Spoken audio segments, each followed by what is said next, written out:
anything outside. No, that was only a car. Oh, I heard They're- a beep, beep, beep. Oh yeah, it might be reversing at the corner. See, that's a private company, so Yeah. only a few people have them. Not they're not the corpo. Corpo come on Friday. I like that little poem. If I'm allowed to like one of my own. I know. God of the Hatchman, for community welfare officers everywhere. Smoking and yes-mamming, snoozing in the fright of his altered expression, caused always by the afternoon. Tepid water sipper, coffee glutton, pencil pointer, negative nouner, God of the Hatchman, hole in the wall. We call religiously every Thursday, like visiting the holy well, only this well purports to give you things, instead of taking them away. Things like scarlatina, schizophrenia, migraine, his grain, but never your grain, lockjaw and wind, silicosis, water on the knee, hunger in the walletness. We queue for an hour or 3. We love to do this, our idea of pleasure. Then whatever past what past he likes, he appears. Tepid water sipper, coffee glutton, pencil pointer, negative nouner, God of the Hatchman, hole in the wall. He gives us money and abuse. The money has a price, the abuse is free. Are you sure your husband isn't working? Are you sure grumbling granny is quite dead? Are you sure you're not claiming for De Valera? Are you sure you count 6 heads in every bed? Hummer of Andy Williams' tunes, most talked about man in the waiting room. Tapper of the pencil on the big brown desk, God of the Hatchman, hole in the wall. God of the Hatchman, hole in the wall. The did you come yet of the Western world. When he says to you, you look so beautiful, you smell so nice, how I've missed you, and did you come yet?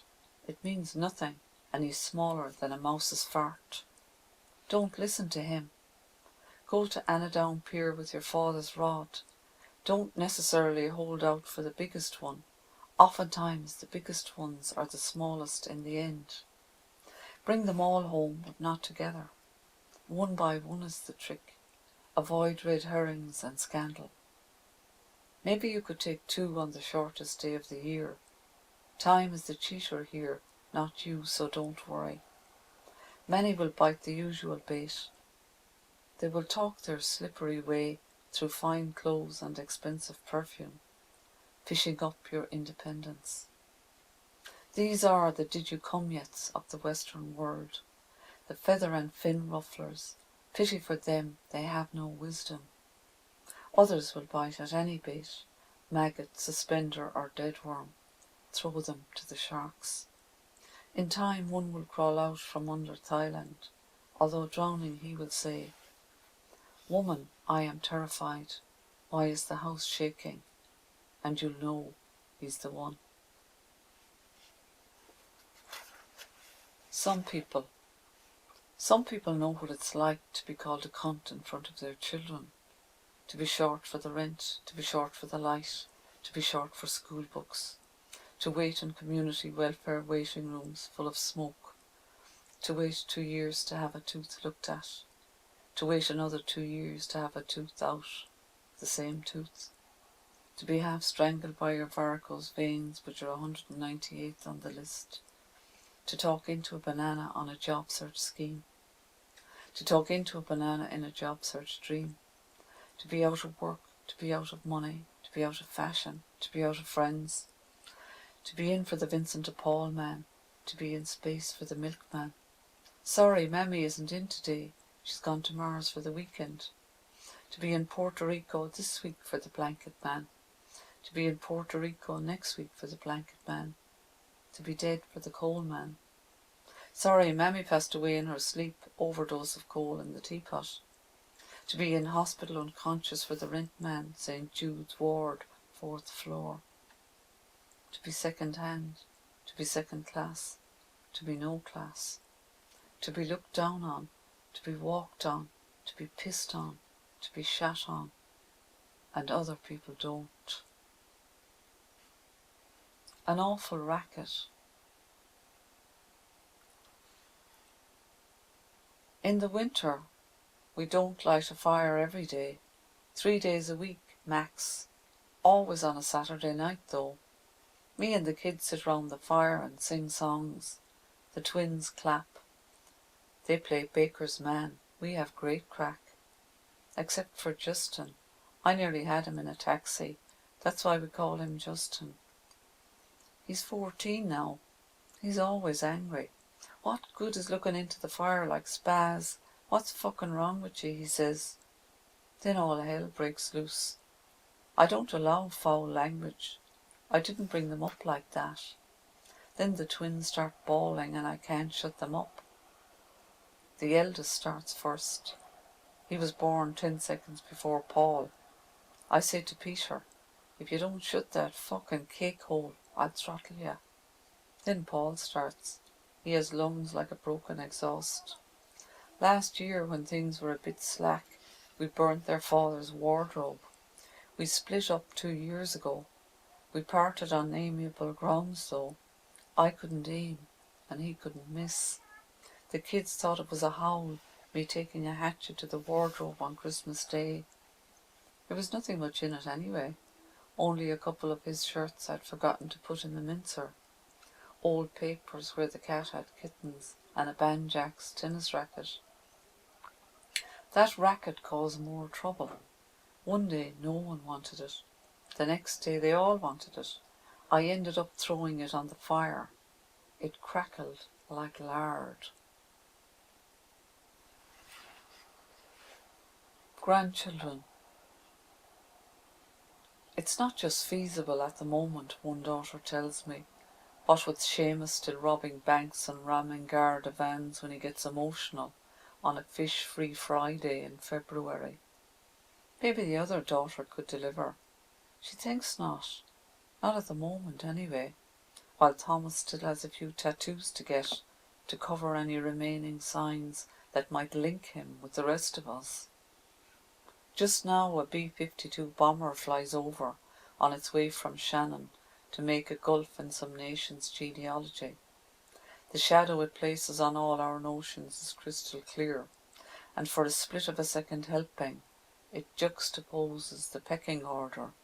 Now bank robbers and tattooers have as much or as little standing as popes and princes, and grandchildren become another lonely utterance, impossible to pronounce.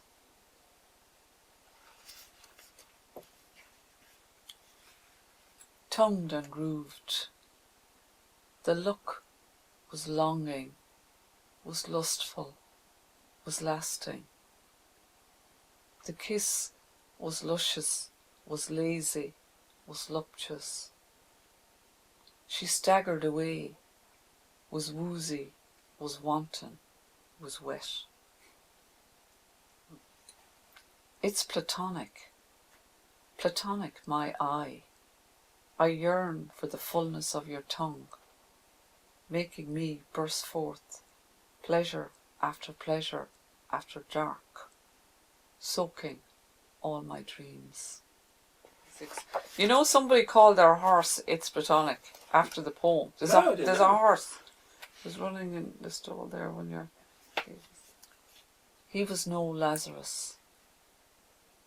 In the newsagents, come bric-a-brac, days were spent gawking out, hoping the girls would come in for a chat, or any old gossip that would help throttle a jaded afternoon.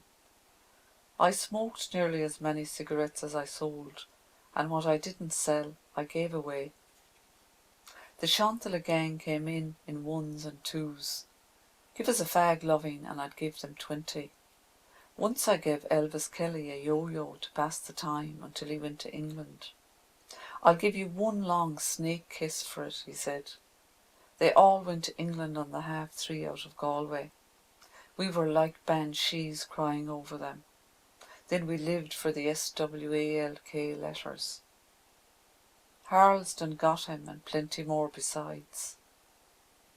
He drowned his sorrows in the Green Man. A right yo-yo, he fell under his own weight and broke his skull. A maverick blood vessel made the same noise as a cork. Pop went his flashlights and they all fell down. When he went down, he stayed down, ton of brick style. He was no Lazarus, no shape-changing Greek or Roman god, no comic book supervillain who would say, abracadabra, now you see me, now you don't. He was no Zosima either, though he wore the brown scapular of Our Lady of Mount Carmel around his neck. He came home in a box, Spartan, no frills, just a shiny plate with his name, his date of birth. I was one long snake kiss out of pocket. No one mentioned the roofer for Pat Mackey. We met the minister. We gave him buns. We admired his suit. The band played. We all clapped. No one mentioned the roofer, whose overtime was cut, whose undertime was cut, whose fringe was cut, whose shoelaces were cut, whose job was lost. We searched for his job, but it had disappeared. One of us should have said, "Hey, minister, we like your suit. Have a bun. Where are our jobs?" But there was no point. He was here on a bun-eating session, not a job-finding session. His hands were tied, his tongue a marshmallow. Ireland is changing, mother. Don't throw out the loaves with the dishes, mother. It's not the double take so much, it's that they take you by the double. And where have all the Nellies gone, and all the Mrs. Kellys gone? You might have had the cleanest step on your street, but so what, mother? Nowadays it's not the step but the mile that matters. Meanwhile the Ballyban Taliban are battling it out over that football. They will bring the local yokels to a deeper meaning of over the barring it. And then some scarring will occur, as in cracked skull for your troubles. They don't just integrate, they limpigrate. Your sons are shrinking, mother. Before this, mother, your sons were god of that powerful thing, god of the apron string. They could eat a horse, and they often did, with your help, mother. Even Tim, who had a black belt in sleepwalking and border lining, couldn't torch a cigarette, much less the wet haystack of desire. Even he can see. Ireland is changing, mother. Listen to Black Belt Tim, mother. When they breeze onto that pitch like some Namibian gods, the local girls wet themselves. They say in a hurry, "Oh my God, oh my God." Not good for your sons, mother, who claim to have invented everything from the earwig to the schlither. They were used to seizing Cynthia's hips, looking into her eyes and saying, "I'm Johnny come lately, love me." Now the Namibian gods and the Ballyban Taliban are bringing the local yokels to their menacing senses and scoring more goals than Cuchulainn. Ireland is changing, mother. Tell yourself, tell your sons.